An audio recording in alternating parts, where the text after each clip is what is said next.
Episode 14 की शुरुआत में चिंग्या कहती है कि आखिर इतने सारे ज़ॉम्बीज़ अंदर आए कैसे। तब ली कहता है कि मुझे याद है कि जब हम अंदर आए थे तब हमने सारे दरवाजे खिड़कियाँ बंद कर दिए थे और मेन गेट को भी अच्छी तरीके से ताला लगाया था, तो फिर ये ज़ॉम्बीज़ अंदर कैसे आए। तब टैनियल कहता है कि शायद वो किसी रूम में छुपे हुए होंगे, इसलिए हम उन्हें ढूंढ नहीं पाए। खुशकिस्मती से वहाँ पर उनमें से सिर्फ कुछ ही ज़ॉम्बीज़ हैं, इसलिए चलो अब उन्हें फिनिश करते हैं ताकि आज की रात हम अच्छे तरीके से सो पाएँ। तब ली कहता है कि तुम क्या सोच रहे हो, क्या तुम मजाक कर रहे हो। तब चेंजिया कहती है जाओ भी। तब टैनियल ली से कहता है कि ऐसा मत सोचना कि मैं तुम्हारा ख्याल नहीं रख सकता, क्योंकि ये तुम्हारा पहले बार है, इसलिए आदमियों को मैं हैंडल करूंगा और औरतों को तुम हैंडल करना। तब ली कहता है कि इसकी कोई ज़रूरत नहीं है।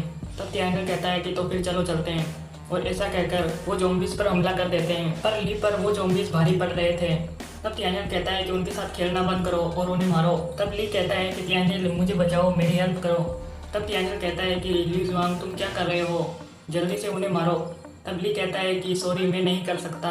तब चेंजिया कहती है कि टैनियल लगता है कि ये ऐसा नहीं कर पाएगा, इसकी मदद करो। तब टैनियल कहता है कि मुझे लगा था कि इसमें कोई बात है, पर अब तो ये एक ज़ॉम्बी को भी नहीं मार पा रहा है, इसलिए हमें इसकी मदद करने की कोई ज़रूरत नहीं है, चलो अंदर चलते हैं। तब चेंजिया कहती है कि अगर तुमने इसकी मदद नहीं की तो उसे ज़ॉम्बी मार देंगे। तब टैनियल कहता है कि तब तो वो जल्द ही अपने बहन के साथ मिल पाएगा, पर शायद उसकी बहन उससे नहीं मिलना चाहेगी।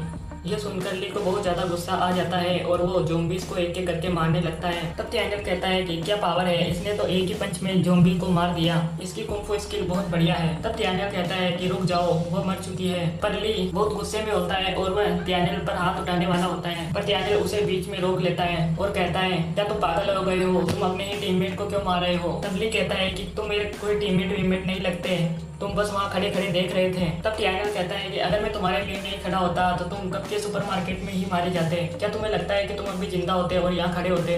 तब टैनियल कहता है कि ली जुआंग मेरी बात सुनो, मैंने तुम्हें बचाया क्योंकि मुझे एक ऐसा टीममेट चाहिए था जो मेरे साथ कंधा से कंधा मिलाकर लड़ सके, कोई ऐसा नहीं जो खुद की भी रक्षा नहीं कर पाए। मैंने तुम्हारी मदद नहीं करने का फैसला किया क्योंकि मैं चाहता था कि तुम अपनी मदद खुद करो। अगर तुम ज़ॉम्बीज़ को मारते हुए हमेशा अपनी बहन के बारे में सोचते रहोगे तो तुम उनमें से किसी को भी नहीं मार पाओगे, इससे तुम ही नहीं तुम्हारे साथ रहने वाले लोगों को भी खतरा होगा। तब चेंजिया कहती है कि टैनियल सही कह रहा है और भूलो मत कि तुम्हारी बहन मरने से पहले तुम्हारे लिए कितनी वरीड थी। अगर तुम ज़ॉम्बी के काटने से मर जाओगे तो अपनी बहन से चेहरा कैसे मिला पाओगे। तब ली कहता है कि बिग ब्रो मुझे माफ़ कर देना, मुझे गलतफहमी हो गई थी, आज तुमने मेरी जान बचाई और वो तुम ही थे जिसने मेरी बहन को भी बचाया था, इसलिए मैं तुम्हें थैंक यू कहना चाहता हूँ। मैं एक अच्छा इंसान हूँ, इसलिए आज से मैं तुम्हें अपना बड़ा भाई मानूंगा और चिंता मत करो, मैं तुम्हारे साथ मिलकर अच्छा काम करूंगा। तब टैनियल कहता है कि सही कहा, तुम्हारी बहन को वापस नीचे आने का मौका मत देना। तब सुबह का सीन दिखाया जाता है जहाँ पर टीवी पर फिर से सर्वाइवल बेस के बारे में बताया जा रहा होता है। तब ली कहता है कि एक बार हम वहाँ पहुँच जाए तो हम सुरक्षित रहेंगे। तब चेंजिया कहती है कि बेस 6 यहाँ से बहुत करीब है जो कि यूजू में है, शायद हम वहाँ पर जा सकते हैं। तब वह टैनियल से कहती है कि तुम इतने दुखी क्यों लग रहे हो। तब टैनियल कहता है कि ये चीज़ बहुत कॉम्प्लिकेटेड है और हमने अभी तक वहाँ पर छुपे खतरे के बारे में कुछ नहीं सोचा। तब चेंजिया कहती है कि कैसा खतरा। तब टैनियल कहता है कि तुम मुझे बताओ कि यूजू में कितने लोग रहते हैं। तब चेंजिया कहती है कि ऑलमोस्ट 100 मिलियन लोग रहते हैं। तब टैनियल कहता है कि मान लो कि उन 100 मिलियन लोगों में से केवल 10 मिलियन लोग सरवाइव कर पाए, पर इस समय यूजू में केवल एक सर्वाइवल बेस है जहां पर केवल 1 लाख लोग ही रह पाएंगे। क्या तुम जानते हो कि इसका मतलब क्या होगा। इसका मतलब ये शरणार्थियों की लास्ट होप होगी। जब धीरे धीरे पॉपुलेशन बढ़ेगी तो चीजें बिगड़ने लगेगी और धीरे धीरे जगह नहीं होने पर भी बाहर के लोग मिलकर उस बेस पर हमला कर देंगे। जितनी ज्यादा वहां पर भीड़ बढ़ती जाएगी दिक्कत और भी ज्यादा बढ़ती जाएगी। इसका मतलब जितने ज्यादा लोग एक साथ रहेंगे उतनी ज्यादा सप्लाईज की कमी होती जाएगी। तब ली कहता है कि मेरे दादाजी ने एक बार कहा था कि मेरे बचपन में एक बार हमारे गांव में एक ऐसी बीमारी फैली थी जिससे कि सरकार ने गांव वालों का बाहर जाना बंद करा दिया था और अंत में हम लोगों के पास खाने के लिए कुछ नहीं बचा। धीरे धीरे लोग आपस में एक दूसरे को ही खाने लग गए थे। जब रेस्क्यू टीम उन्हें बचाने पहुंची तो उन लोगों ने उन पर भी हमला कर दिया।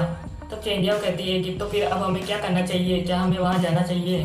तब टैनियल कहता है कि हाँ हम वहाँ जरूर जाएंगे क्योंकि वोबिन और उसके साथी भी वहीं पर गए होंगे अगर उन्होंने न्यूज़ सुनी होगी तो, पर हमें उस बेस से ज़्यादा उम्मीद नहीं लगानी चाहिए। तभी उनके कमरे में एक लेजर लाइट आके टकराती है। तब टैनियल कहता है कि आखिर ये लाइट कहाँ से आ रही है। फिर टैनियल कहता है कि लगता है कि ये सामने वाली बिल्डिंग से आ रही है। तब सामने का सीन दिखाया जाता है जहाँ एक आदमी कहता है कि वहाँ सचमुच कोई है और वो